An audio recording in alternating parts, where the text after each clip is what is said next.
It's an old classic of magic with a little bit of a new twist. It starts with one short piece of rope. And then we have one medium piece of rope, about 12 inches longer than the first rope. Finally, we have one long piece of rope, about 12 inches longer than the medium piece. Now, all I'm going to do is to put the ends of the rope together, just so they're nice and neat in somewhat of a straight line, just like this. The short rope, the medium rope, and the long rope.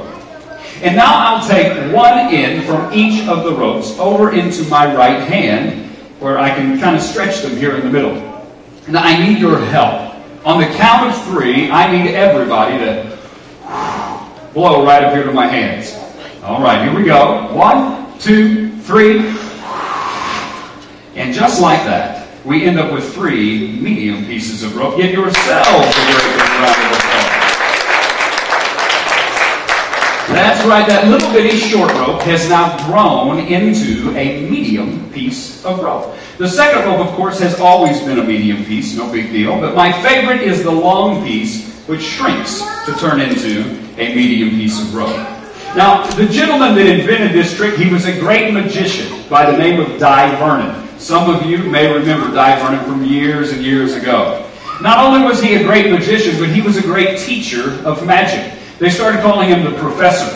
He would teach magicians brand new ideas, brand new tricks no one had ever thought of. He would stop at this point in the trick and he would turn the ropes back into short, medium, and long. Now I take a little detour from his original routine. I'm actually going to lose one right here around my neck, leaving me only with 2 medium pieces of rope. Ladies and gentlemen, my 2-rope trick. I want you to watch this very, very closely. This is the fastest part of the entire trick. If you look away, or even if you blink for just a second, you'll probably miss it when the 2 medium pieces change into one great big piece to a roaring round of applause in the audience. Now, like I was saying, it took me a long time to figure out why people love rope tricks so much, but I think I've gotten it. Most magicians don't let you come up and inspect the big boxes, but everyone's played with a piece of rope before. And so when magic happens with an everyday, ordinary object, it surprises people. They don't expect it. Now, you might have noticed that every rope in the world has something in common. They all have 2 ends. They all have one middle. And so they're all built the same. I have never found a good use, however, for the 2 ends of a rope. I usually remove those completely, place them in my pocket, leaving me with one continuous middle section of rope.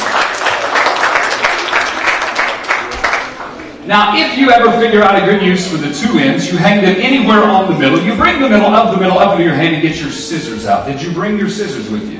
Several on the front row have got them. That's right. Those are your magic scissors. Everybody get them out. You're going to help me to cut this with a great big snip. Everybody say, snip! Snip! And just like that, you've done it. Give yourselves another big round of applause. But we are not quite where we started. In the beginning of this trick, we did not have 3 equal lengths of rope. If you were watching closely, you will remember that we actually had one short piece of rope, one medium piece, and a long piece, just like that.